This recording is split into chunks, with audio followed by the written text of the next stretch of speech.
On July 20, 2023, when Jack Phaunpa couldn't reach his 21-year-old daughter, Peach Phaunpa, affectionately called Polly, he called 911. He was in New Brunswick while Polly lived in Mississauga, Ontario, 14 hours away. When police arrived at Polly's apartment at 28 Helene Street to do a wellness check, she was found deceased in her apartment. Police determined her death was a homicide and that it occurred around July 17 or 18. Polly's family moved from Thailand in October 2004 when she was 2.5 years old. She grew up in Georgetown, Ontario alongside her two older brothers. When she was 20 years old, she moved out of her family's home to her own apartment in Mississauga. During COVID, Jack and Polly's mother Kate moved to New Brunswick. Jack worked from home as a computer programmer while Kate opened a Thai restaurant. They convinced Polly to move and she promised to join the rest of her family in New Brunswick at the end of August. It was a promise she was tragically unable to keep. Polly was a student at the Toronto Film School. She enjoyed drawing, watching true crime shows on YouTube, listening to music, playing the guitar and violin, and spending time with friends and family. Everyone who knew her described her as kind, caring, quiet, thoughtful, and a smart person. On Monday, July 31, 2023, homicide detectives arrested and charged 29-year-old Jordan Sanders with second-degree murder. Polly's cause of death has not been revealed.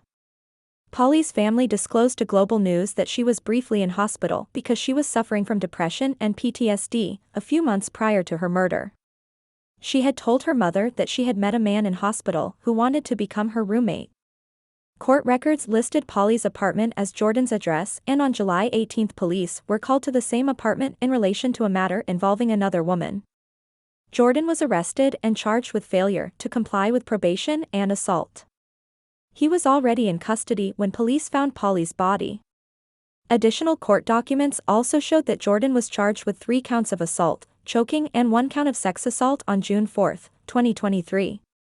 Those charges all remain before the courts.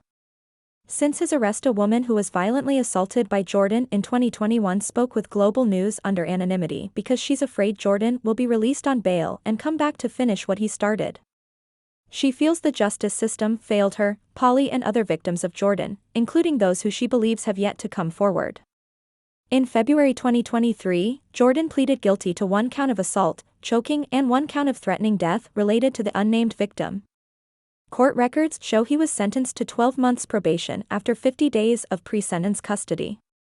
The probation order said that Jordan was ordered not to communicate with the victim and seek mental health counseling, still fearing that he was a danger to others. Peel Regional Police believe there may be other victims of Jordan Sanders and hope they would come forward. The investigation into Polly's murder continues. Anyone with information is asked to call Peel Homicide Detectives at 905-453-2121 extension 3205. Anonymous information may also be submitted by calling Peel Crime Stoppers at 1-800-222-8477 or visiting www.peelcrimestoppers.ca. I don't know what it must have felt like for her up until that moment, because I went through it myself. This woman, who has asked us to conceal her identity, survived a violent attack at the hands of Jordan Sanders. This man does not belong in the streets. Earlier this week, she learned that the 29-year-old had been charged with the second-degree murder of Peach Phaunpa, a 21-year-old film student who was found dead in her Mississauga apartment building on July 20th. The survivor's guilt is real. Polly doesn't have a voice, and I'm going to come forward and speak for her as much as I can.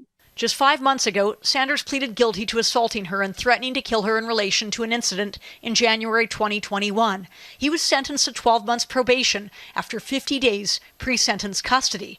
The victim was so concerned, she put this video on social media warning others to be careful. He strangled me 3 times. And on the 3rd time, tried to make a bet that he could kill me right then and there and nobody find him.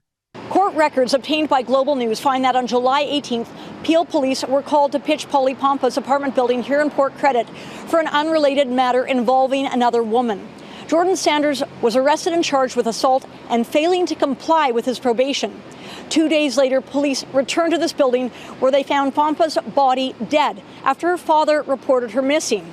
Jordan Sanders was already in custody on the unrelated matter. The system failed me. The system failed Polly and any other woman who has not come forward.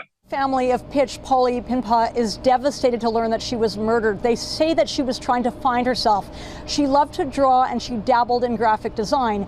And she had lived here alone in this Port Credit apartment building since last September, when the rest of her family moved to Moncton, New Brunswick, and the family says they had been worried about her ever since.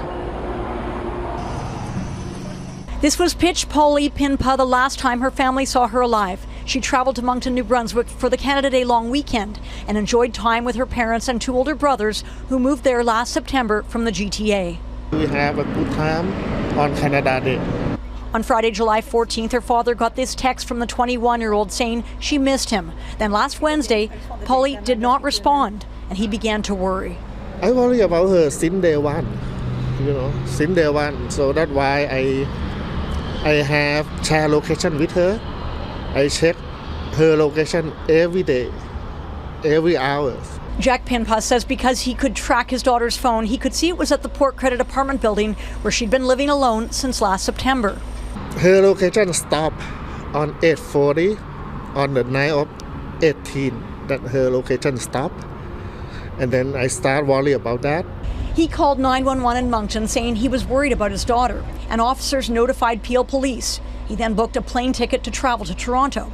Phaunpa says last Thursday he arrived only to learn an officer who went to check on her had found his daughter's body, dead in her 7th floor unit around noon that day. Police say she had been murdered. She's my heart, she is my youngest. Pauli's brother says in June his sister walked into a hospital and asked for treatment for mental health issues. She spent some time hospitalized and had spoken about getting a roommate. My assumption is that she made a good connection with this person at the hospital, and out of the goodness of her heart, he didn't have a place to stay, so she wanted to help him out.